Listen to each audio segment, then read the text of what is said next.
Camera बंद हो गया था हमारा भाई, तो अभी हम दोबारा से देखते हैं इसको। ये इतना बता भी दिया था कि हमने एक क्वेश्चन लिया है, यदि 5 ओम के 5 प्रतिरोधों को श्रेणी क्रम में जोड़ा जाता है तो समतुल्य प्रतिरोध रेजिस्टेंस इक्विवेलेंट क्या होगा। जैसे पिछले क्वेश्चन में मैंने बताया कि रेजिस्टेंस इक्विवेलेंट क्या होता है, आर इक्विवेलेंट क्या होता है, जब हम वोल्टेज निकालते हैं या कोई करंट निकालते हैं उसके लिए हमें कई रेजिस्टेंसों को, जितने भी रेजिस्टेंस जुड़े होते हैं उनके स्थान पे कोई समान वैल्यू का एक रेजिस्टेंस ले लेते हैं, उसको ही हम समतुल्य प्रतिरोध या रेजिस्टेंस इक्विवेलेंट कहते हैं। तो रेजिस्टेंस इक्विवेलेंट हमें ये ऐसे ही क्वेश्चन आ जाएगा। अगर हम ये क्वेश्चन देखो आप एक बार, यदि 5 ओम के 5 प्रतिरोध श्रेणी क्रम सीरीज कनेक्शन में जोड़ा जाता है तो समतुल्य प्रतिरोध क्या होगा। आपको फॉर्मूला बताया था कि रेजिस्टेंस इक्विवेलेंट का फॉर्मूला होता है जो ये होता है, जितने रेजिस्टेंस जुड़े होते हैं उनको डायरेक्ट जोड़ दिया जाता है श्रेणी क्रम संयोजन में। ठीक है, ये बार बार मैं बोल रहा हूं, अगर डायरेक्ट जोड़ा जाता है तो ये श्रेणी क्रम संयोजन में जोड़ा जाता है, समांतर क्रम में नहीं जोड़ा जाता। समांतर क्रम के लिए रेजिस्टेंस इक्विवेलेंट का जो फॉर्मूला होगा वो अलग होगा। ठीक है, तो श्रेणी क्रम में जोड़ा जाता है तो समतुल्य प्रतिरोध का ये हो गया, हमें 5 ओम के 5 प्रतिरोध दिए हुए, तो इनको ऐसे जोड़ सकते हैं हम, 5 प्लस 5 प्लस 5 प्लस 5 प्लस 5, इनकी वैल्यू दे दी पांचों की समान है, 5 ओम दे रखा है, और यहाँ पे निकल के आ जाता हूं इनको जोड़ के 25 ओम। तो यहाँ पे एक फॉर्मूला बताया मैंने कि हम ऐसे ना जोड़ के इसको एक ऐसे ले लेते, रेजिस्टेंस इक्विवेलेंट एक फार्मूला निकल के आ गया कि जो रेजिस्टेंस है जितने दिए हुए, मान के चलते हैं हम यहाँ पे जो क्वेश्चन में दिया होगा 5 प्रतिरोध दिए हुए हैं, तो नंबर ऑफ रेजिस्टेंस हो गया n हमारा। ठीक है, नंबर ऑफ रेजिस्टेंस कितना हो गया n, और यहाँ पे मल्टीप्लाई में रेजिस्टेंस आएगा कि जो रेजिस्टेंस की वैल्यू है कि 5 ओम दे रखा है, तो रेजिस्टेंस कितने दिए हुए हैं 5, और एक रेजिस्टेंस कितने वैल्यू का है 5 ओम का, तो यहाँ पे आ गया हमारी 25 ओम। ठीक है, इसकी जरूरत क्यों पड़ी, यहाँ पे आपको एक बार दोबारा बता देता हूं मैं इसको। जैसे आपको एग्जामिनर ने दे दिया कि आपको 5 की जगह पे यहाँ पे दे दिया कि 50 ओम की वैल्यू के रेजिस्टेंस, और 50 ओम के 40 रेजिस्टेंस हमने श्रेणी क्रम में जोड़ दिए। यहाँ पे क्या कर दिया, इसको चेंज करके देखते हैं एक बार, ये दोनों वैल्यू बदल दी। मान लिया यहाँ पे यदि 50 ओम के 40 प्रतिरोधों को श्रेणी क्रम में जोड़ा जाता है तो समतुल्य प्रतिरोध क्या होगा।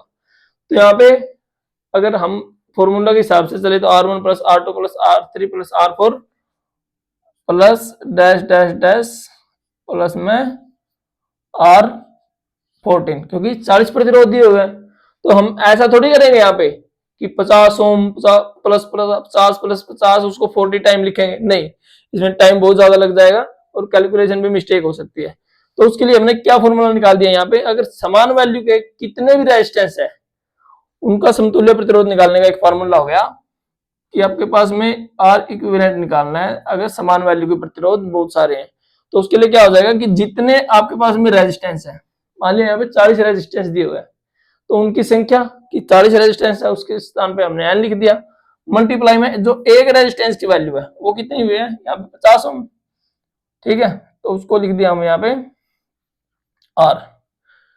ठीक है, तो अगर हम 40 प्रतिरोधों जो 50 ओम के हैं उनको श्रेणी क्रम में जोड़ा जाता तो उसका रेजिस्टेंस इक्विवेलेंट निकालने का फॉर्मूला हो गया, कैसे निकलेंगे, हमारे पास कितने हैं, संख्या कितनी है प्रतिरोधों की 40, और एक प्रतिरोध की जो वैल्यू है वो कितनी दी हुई है 50 ओम, तो यहां से निकल के आ गया 5 चौक 20, 2000 ओम, ये रेजिस्टेंस इक्विवेलेंट हमारा निकल के आ गया। ठीक है, तो ये इजी हो जाएगा, हमसे ये फॉर्मूला भी डायरेक्ट पूछ सकता है कि यदि यदि कई कई समान वैल्यू के प्रतिरोधों को श्रेणी क्रम में जोड़ा जाता है तो रेजिस्टेंस इक्विवेलेंट निकालने का फॉर्मूला क्या हो जाएगा, वहां पे ये पूछ सकता है कि एन आर जो हमारा फॉर्मूला निकल गया, ऐसे ही ये एन डिनोट करता है कि रेजिस्टेंस कितने हैं और रेजिस्टेंस जो आर है ये डिनोट करता है कि एक रेजिस्टेंस की वैल्यू हमें कितनी दी गई है। ठीक है,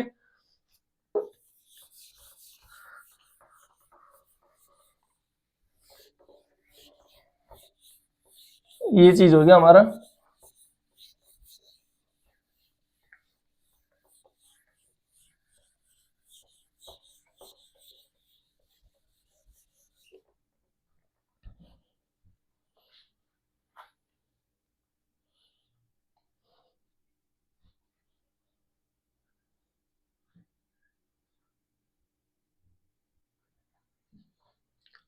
अब यहाँ पे श्रेणी क्रम तो हो गया हमारा कंप्लीट।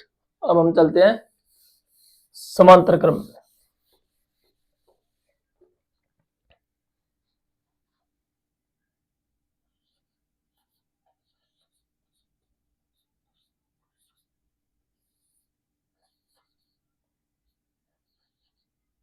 समांतर क्रम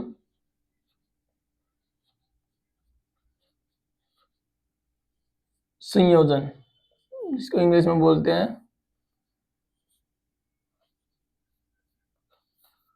पैरेलल कनेक्शन। ये क्या चीज होती है भाई? वह कनेक्शन जब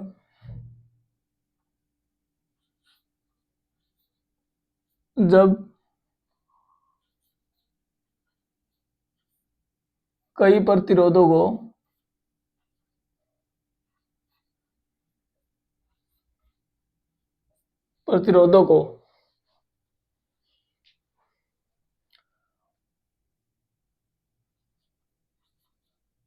एक बैटरी के साथ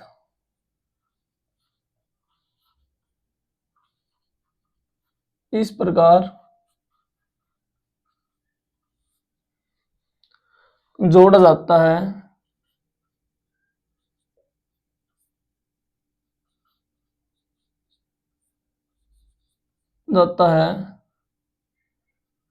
कि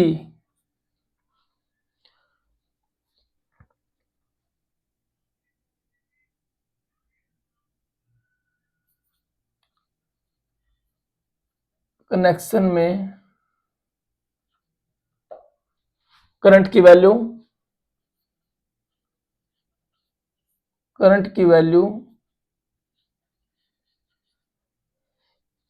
डिवाइड हो जाती है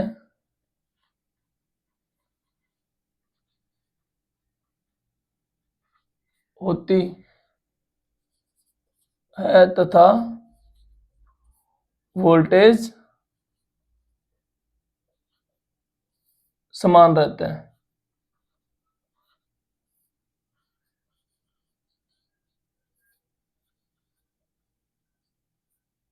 ठीक है, वह कनेक्शन जिसमें प्रतिरोधों को एक बैटरी के साथ में कनेक्ट किया जाता है और उसमें करंट की वैल्यू, जो हमारा करंट है जो उसमें सर्किट में से पास होगा उसकी वैल्यू रेजिस्टेंस की वैल्यू के हिसाब से चेंज होगी और जो वोल्टेज का ड्रॉप डाउन होगा वो नहीं होगा, ड्रॉप डाउन नहीं होगा, वोल्टेज समान रहेगी। इसमें एक सर्किट बना देते हैं हम।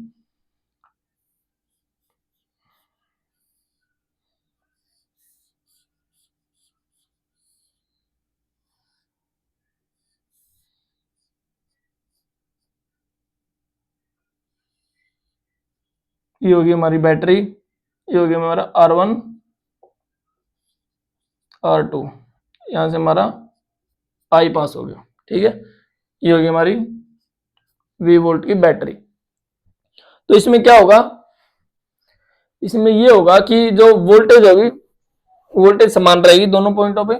मान लिया ये पॉइंट हो गया एक, ये पॉइंट हो गया, ये पॉइंट हो गया, ये पॉइंट हो गया, ये पॉइंट हो गया, ये पॉइंट हो गया। तो यहाँ पहले एक बार ये बता देता हूं मैं आपको कि वोल्टेज क्या चीज होती है। V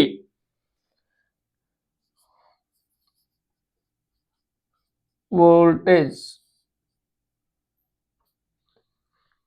ये V होता है ना, जो जिसको हम वोल्ट में मापते हैं, ये क्या होता है, वोल्टेज की इकाई होता है। वोल्टेज, वोल्टेज की इकाई क्या हो गया, V, या वोल्ट जिसको हम बोल देते हैं, वोल्ट को हम V से डिनोट करते हैं, ठीक है। और वोल्टेज क्या चीज होती है, वोल्टेज होती है, मैंने बताया भी था शायद पिछली क्लास में, कि जब हम करंट को रेजिस्टेंस तक पहुंचाने के लिए एक प्रेशर की जरूरत होती है, उस प्रेशर को ही हम वोल्टेज बोलते हैं। वोल्टेज क्या काम करता है, करंट को प्रेशर के साथ में रेजिस्टेंस या उपकरण तक पहुंचाता है, ठीक है। इसका काम होता है एक किस्म से फोर्स लगाना, या एक किस्म से एक व्हीकल का काम करता है, ठीक है। जिस प्रकार मैं आपको बता देता हूं कि जैसे रेजिस्टेंस का काम क्या होता है, करंट के रास्ते में बाधा उत्पन्न करना, लेकिन वोल्टेज का क्या काम होता है, वोल्टेज होती है जो करंट को बैटरी से क्या करती है, रेजिस्टेंस तक पहुंचाती है, ताकि यहां पे जब जो करंट है उसका ड्रॉप डाउन होगा तभी तो हमारी चीजें चलेंगी। आई स्केयर आर लॉस होगा तभी तो हमारी चीजें चलेगी, पावर कंज्यूम होगी, ठीक है। आई स्केयर आर आगे बताएंगे आपको कि अब वोल्टेज का क्या काम हो गया, वोल्टेज की इकाई वोल्ट होगी। वोल्टेज का काम होता है करंट को एक स्थान से ए पॉइंट से बी पॉइंट तक लेके जाना, ठीक है। अभी इतना समझ लो, बाकी डीप में आगे बढ़ेंगे इसको। तो यहाँ पे करंट की वैल्यू जैसे वोल्टेज यहाँ पे लेके जाएगी, यहाँ पे मान लिया इसका ये प्लस हो गया, ये हो गया माइनस। वोल्टेज अगर हमारा मान लिया यहाँ पे 20 वोल्ट है, 20 वोल्ट होगी हमारी वोल्टेज, तो ये 20 वोल्ट का एक्चुअल कैसे आता है, ये 20 वोल्ट क्या ये एक्चुअल में ऐसे ही होता है कि 20 वोल्ट हो गया और यहाँ भी 20 हो गया, तो दोनों पॉइंटों पे वोल्टेज मापते हैं, तो वो कैसे कैसे मापा जाता है, वो ऐसे मापा जाता है। ये वोल्ट का मतलब होता है हमारा विभवांतर, विभवांतर होता है एक्चुअल में। क्या चीज होता है, मान लिया ये V1 पॉइंट है, ये V2 पॉइंट है, यहाँ पे वोल्टेज कुछ होगी, यहाँ पे वोल्टेज कुछ होगी, इन दोनों के बीच का अंतर होता है जो वो वोल्टेज होती है हमारी, ठीक है। विभवांतर क्या चीज होगी, जैसे किसी बैटरी के दोनों टर्मिनलों के बीच का अंतर होता है, उसको हम विभवांतर बोलते हैं, क्योंकि वोल्टेज को हम विभव भी बोल देते हैं, ठीक है। तो विभव के जब दो विभवों के बीच का अंतर होता है उसको विभवांतर बोलते हैं। और यहाँ पे जो 20 वोल्टेज है ये एक्चुअल में दो टर्मिनलों के बीच के जो विभव होगा, वोल्टेज होगी, उसका अंतर होता है। मान के चलते हैं जो प्लस वाला हो गया, यहाँ पे मान लिया कि यहाँ पे जो प्लस वाला हो गया 35 वोल्ट है, ये मान लिया ए पॉइंट है, ये बी पॉइंट है, तो मान लिया ए पॉइंट है जो हमारा 35 वोल्ट है और बी पॉइंट है जो 15 वोल्ट है, तो इनके अंतर कितना आ गया, 20 वोल्ट। एक्चुअल में जो ये वोल्टेज की यहाँ पे वैल्यू दी गई है, ये दी गई है, ये दोनों पॉइंटों के बीच का अंतर दिया हुआ है, ठीक है। तो जिस प्रकार दोनों पॉइंटों के बीच का अंतर 20 वोल्ट है और एक्चुअल में वोल्टेज वो है, तो ऐसे ही अगर यहाँ पे 35 वोल्ट है तो यहाँ पे ये सिंगल तार है, ठीक है, ये कनेक्शन ऐसे गया हुआ है, ये एक्चुअल में एक वायर है, तो बीच में कोई कुछ भी उपकरण लगा हुआ ना कोई मतलब डायरेक्ट तार का मतलब जो रेजिस्टेंस होता है हम ना के बराबर, जीरो के बराबर मानते हैं, ठीक है। कोई भी उपकरण होता है उसका हम रेजिस्टेंस एक्चुअल में लेके चलते हैं। तो अगर यहाँ पे हमारा अगर 35 वोल्ट है या 20 वोल्ट है, यहाँ पे भी 20 वोल्ट होगा, और ये भी एक सिंपल तार है, यहाँ पे 20 वोल्ट होगा। अगर यहाँ पे 15 वोल्ट है तो यहाँ पे भी 15 होगा, यहाँ पे भी 15 होगा। इसका मतलब क्या हो गया, इस रेजिस्टेंस को और इस रेजिस्टेंस को जो विभव है वो समान मात्रा में मिलेगा, और जो विभवांतर है वो समान वैल्यू का रहेगा, अर्थात वोल्टेज सेम रहेगी। ये हमारा समांतर क्रम। श्रेणी क्रम में तो ऐसे जुड़ गया सीधा, यहां से एक रेजिस्टेंस वहां हो गया, ठीक है। लेकिन यहाँ पे जो दोनों तार है, एक यहाँ होगी एक यहाँ होगी, ये अलग कनेक्शन है। एक्चुअल में जो समांतर क्रम में जो हमारी वायरिंग होती है ये घरों में यूज की जाती है, और जो श्रेणी क्रम में, श्रेणी क्रम हम अपने घरों में यूज नहीं करते। श्रेणी क्रम का अगर हम बोलते हैं कि एक सीरीज कनेक्शन का हम बोर्ड देखते हैं, तो वो कई बार फॉल्ट निकालने के लिए चेक करते हैं, इलेक्ट्रिशियन इसको यूज करते हैं, सीरीज कनेक्शन जिसमें बोल देते हैं। जैसे हमारी जो लड़ियां होती है, दिवाली पे आप लोग देखते होंगे। तो लड़ियां क्या होती है एक्चुअल में, ऐसे ऐसे लगी होती है, वो सीरीज में लगी होती है। कैसे पता है? अगर एक बल्ब फ्यूज हो जाता है तो आपको पता होगा कि उस लड़ी में के बहुत सारे बल्ब फ्यूज हो जाते हैं, खराब हो जाते हैं। तो वो इसलिए होते हैं कि जब एक ऐसे, अगर ये बल्ब हो गया, ये बल्ब हो गया, अगर ये फ्यूज हो गया, इसका मतलब यहां से भी तार ब्रेक होगी, ठीक है, तो आगे हमारा जो वोल्टेज है, करंट है, वो नहीं पहुंच पाता, ठीक है।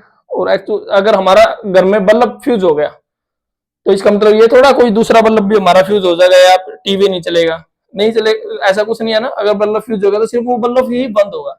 मान के चलते ये बल्ब बंद हो गया, ये फ्यूज हो गया, तो ये तो चलेगा ना, यहाँ पे ये वोल्टेज यहाँ पे नहीं मिल पाई, लेकिन इसको तो वोल्टेज मिलेगी ना, है ना। तो ये उपकरण चलेगा, ये रेजिस्टेंस हमारा काम आएगा। ये हो गया हमारा समांतर प्रतिरोध।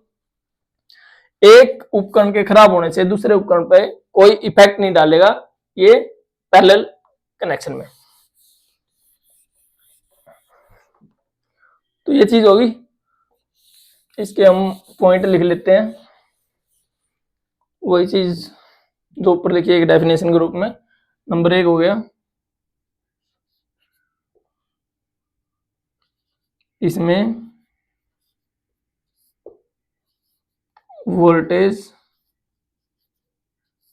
समान रहती है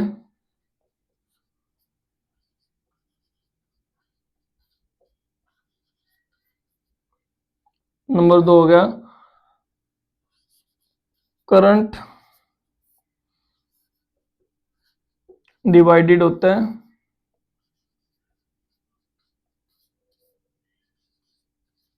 अकॉर्डिंग टू रेजिस्टेंस। इसमें क्या होगा, अगर हमारा रेजिस्टेंस जिस इसमें रेजिस्टेंस का जो मान है वो ज्यादा ओम का होगा,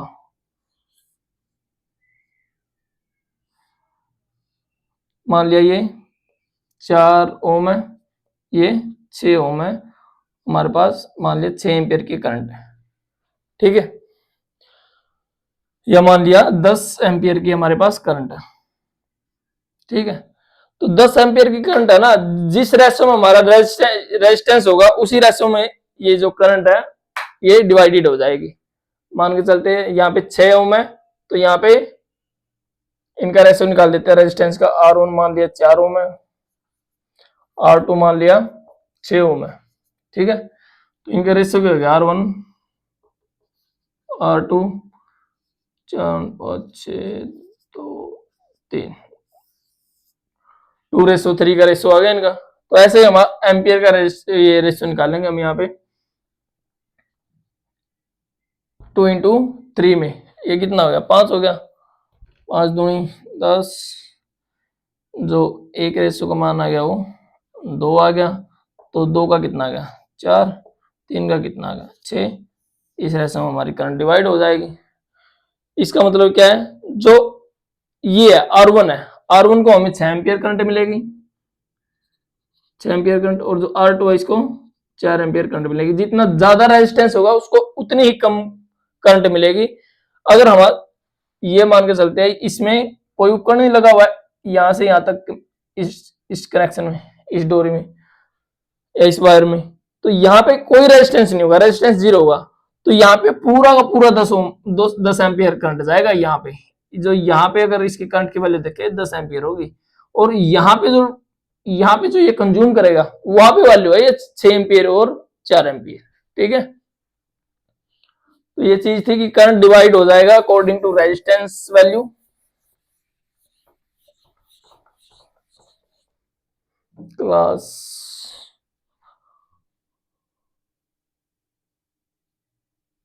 ठीक है, क्लास चल रही है। मेरे को ऐसा है यार कि 2 दिन हो गए मैं बहुत देर देर तक पढ़ाए जाता हूँ, और क्लास जो कैमरा हमारा बंद हो जाता है 10 मिनट के बाद, तो बाद में पता चलता है 8 मिनट की, 9 मिनट की, 10 मिनट की वीडियो डालनी पड़ती है। ये दोबारा दोबारा पढ़ा रहा हूँ मैं, क्योंकि वो रिकॉर्ड ही नहीं हो पाती, आपके पास पहुंच ही नहीं पाती हूँ। तो ये समांतर, ये पैरेलल कनेक्शन हो गया। जो वोल्टेज होगी हमारी समान रहती है, करंट होगी वो डिवाइडेड होती है। ठीक है, आर इक्विवेलेंट का जो फॉर्मूला होगा, जो डेफिनेशन होगी वो समान होगी। जब कई रेजिस्टेंसों को हम समांतर प्रतिरोध में जोड़ते हैं, उन सभी रेजिस्टेंसों के स्थान पर जब हम एक रेजिस्टेंस का प्रयोग करते हैं, उस रेजिस्टेंस को हम समतुल्य प्रतिरोध कहते हैं, रेजिस्टेंस इक्विवेलेंट कहते हैं। ठीक है, इसमें इसका फॉर्मूला होता है समांतर प्रतिरोध में, ये देख लेते हैं।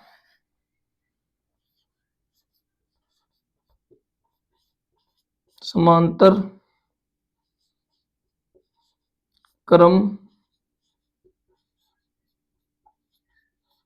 संयोजन में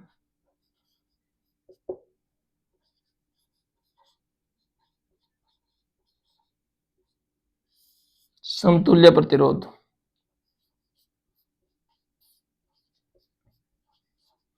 निकालने का सूत्र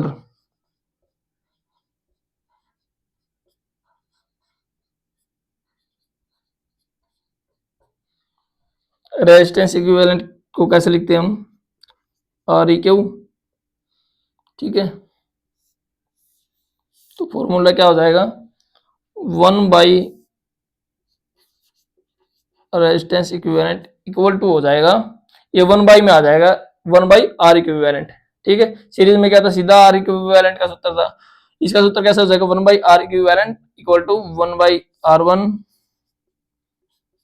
1 by R two plus 1 by R three plus dash dash dash, जितने भी रेजिस्टेंस हो गए 1 बाई करके उनको लिख देंगे हम। ये हो गया हमारा समांतर क्रम में रेजिस्टेंस इक्विवेलेंट निकालने का फॉर्मूला, समतुल्य प्रतिरोध निकालने का फॉर्मूला। ठीक है, ये भी डायरेक्ट एग्जाम में आ जाएगा, ऐसे पूछ लिया जाएगा आपको कि यदि समान वैल्यू के या अलग अलग वैल्यू के कई रेजिस्टेंस हम समांतर क्रम में संयोजित करते हैं, जोड़ते हैं, तो रेजिस्टेंस इक्विवेलेंट समतुल्य प्रतिरोध निकालने का फॉर्मूला क्या हुआ, एक ऑप्शन में ये आ जाएगा, एक ऑप्शन में सीधा जोड़ देंगे जैसे कि R1 plus R2 plus R3 करके, एक ऑप्शन में कर देंगे आपका ये एक ऑप्शन, जैसे हम ऑप्शन बना के देखते हैं यहाँ पे, जैसे मान लिया ये ए ऑप्शन हो गया, बी ऑप्शन आपको दे देंगे कि आर इक्विवेलेंट इक्वल टू हो गया 1 by R1 plus 1 by R2 plus 1 by R3 plus dash dash dash, एक आपका ये आपको ऑप्शन दे देंगे।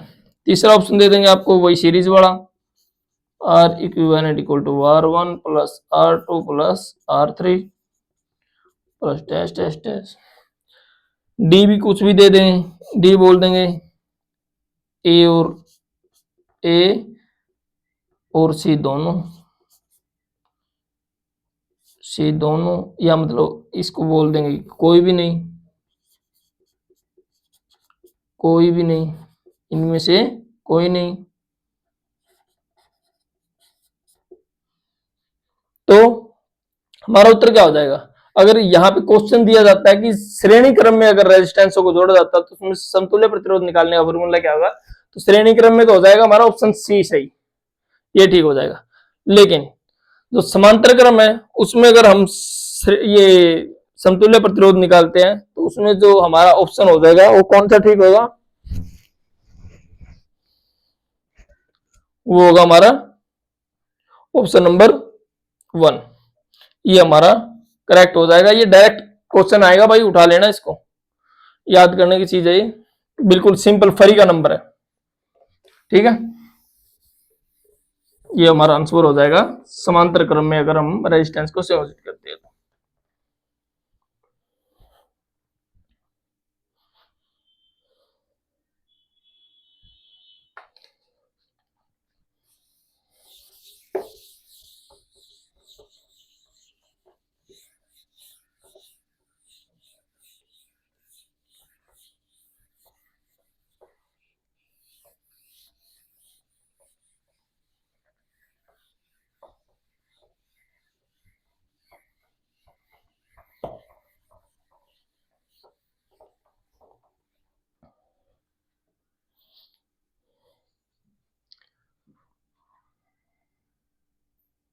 अब आगे एक डायग्राम देखते हैं।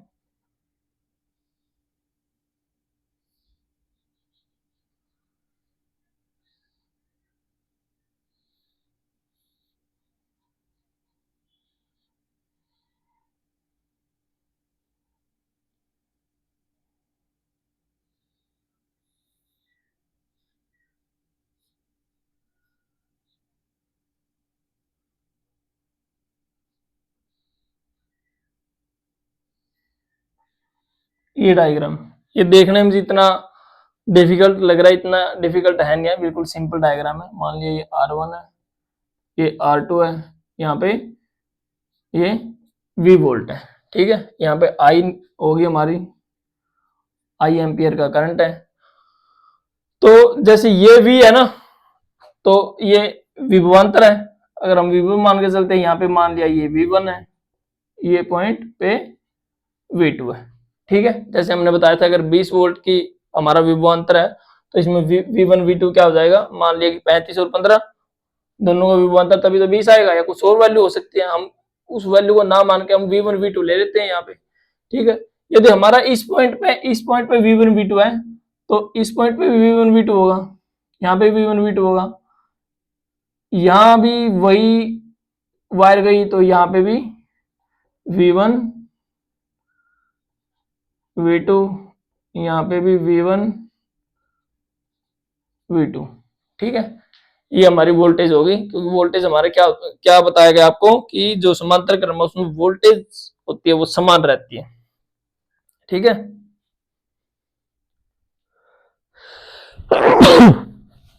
सॉरी भाई। तो ये हो गया। और जो जो आई है, आई डिवाइडेड हो जाएगी। यहाँ पे जो मान लिया यहाँ पे हमारा 10 एम्पियर है, तो यहाँ करंट कुछ जाएगी रेजिस्टेंस के हिसाब से, यहाँ कुछ अलग जाएगी। यहाँ पे मान लिया I1 गई, यहाँ पे I1 नहीं जाएगी, यहाँ पे I2 जाएगी। यहाँ पे मान लिया 6 है तो वहां पे 4 जाएगी, या बराबर बराबर भी हो सकता है। अगर रेजिस्टेंस हमारा बराबर, मान लिया दोनों रेजिस्टेंस 2-2 ओम के, तो रेजिस्टेंस जो करंट होगी हमारी वो समान वैल्यू की दोनों रेजिस्टेंसों में चली जाएगी। ये डिपेंड करेगा कि रेजिस्टेंस हमारा किस वैल्यू का है, ठीक है।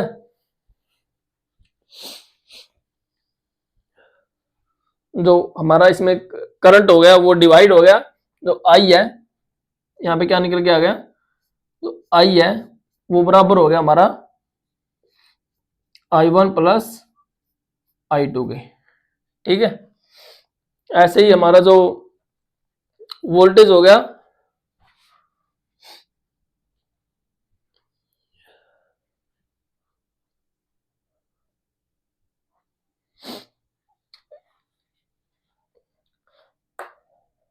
इसमें तो होगा I1 प्लस I2, ये समांतर क्रम में। और जो श्रेणी क्रम में है इसमें तो वोल्टेज समान रहेगी V1 और V2, ठीक है। या वोल्टेज अगर 10 वोल्ट की है तो 10 वोल्ट की होगी, ठीक है। और जो श्रेणी क्रम में है, श्रेणी क्रम में हमारा क्या होता है, वोल्टेज का ड्रॉप डाउन होता है। उसमें क्या हो जाएगा, जो वोल्टेज होगी V होती है उसमें V1 प्लस V2 हो जाएगी, ठीक है। क्योंकि वोल्टेज अगर मान लिया पहले रेजिस्टेंस में V1 ड्रॉप डाउन होती है, दूसरे में V2 ड्रॉप डाउन होती है, दोनों का जोड़ होता है वो वोल्टेज के बराबर होता है।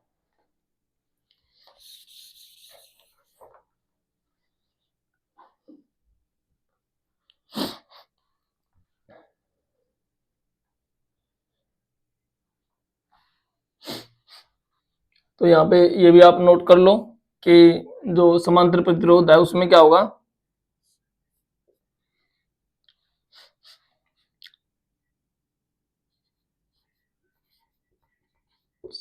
समांतर प्रतिरोध नहीं है ये क्रम, समांतर क्रम में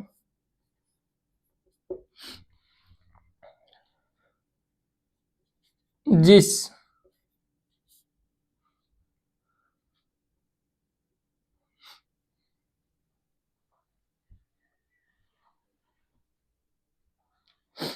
समांतर क्रम में जिस रास्ते में, ये मतलब एक वायर होगी दूसरी वायर होगी, ये रास्ता बोल सकते हैं इसको हम, जिस रास्ते में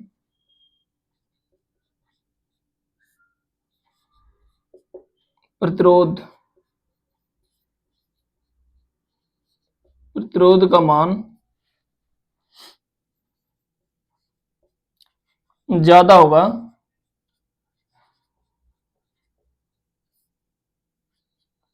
उस रास्ते से या उस रास्ते में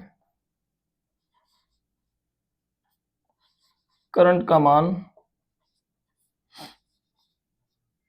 उस रास्ते से करंट उस रास्ते से कम मान की करंट गुजरेगी। ठीक है, जिस रास्ते में जिस इसमें सर्किट में या जिस वायर में हमारा जो रेजिस्टेंस है या प्रतिरोध है वो ज्यादा वैल्यू का होगा, उसमें से क्या होगा, करंट बहुत कम गुजरेगी। ठीक है, जैसे कि हमारा जो हीटर होता है, हीटर का रेजिस्टेंस बहुत ज्यादा होता है, 1500 या 2000 का, आपको पता ही है कि 1500 वाट लिखा होता है या 2000 वाट होता है। जितना ज्यादा वाट होगा, जितनी ज्यादा वो पावर खपत करेगा, उसमें जो रेजिस्टेंस की वैल्यू होगी, जैसे पी क्या होता है, वी आई, वी क्या होता है, आई आर इंटू आई, तो फॉर्मूला क्या हो गया, आई स्केर आर। ठीक है, तो हमारा इसमें क्या होगा, जो करंट है, करंट की वैल्यू हमारी समान रहती है, जो समांतर प्रतिरोध होती है घरों में होता है, तो उसमें जितनी रेजिस्टेंस की वैल्यू बढ़ेगी, ये हम कैसे लेके चलते हैं कि मतलब मैं ये कहना चाह रहा हूं, अगर यहाँ पे 1500 वाट का वो होगा, वाट की पावर होगी, तो हमारा रेजिस्टेंस ज्यादा होगा, तभी यहाँ पे 1500 वाट होगा। मान लिया यहाँ पे 1000 वाट हो गया। ठीक है, तो ये जो ये करंट है, इसकी वैल्यू नहीं घटे बढ़ेगी, ये रेजिस्टेंस की वैल्यू घट जाएगी। अब वो कम रेजिस्टेंस का हमारा हीटर होगा। ठीक है, क्योंकि रेजिस्टेंस कम होगा, उसमें से करंट ज्यादा गुजरेगी, और करंट ज्यादा गुजरेगी तो वो कम कम हीट करेगा। या इसको भी रहने दो, इसको मैं भी देखता हूँ बाद में। तो अभी आप इतना ही देख लो कि समांतर क्रम में जो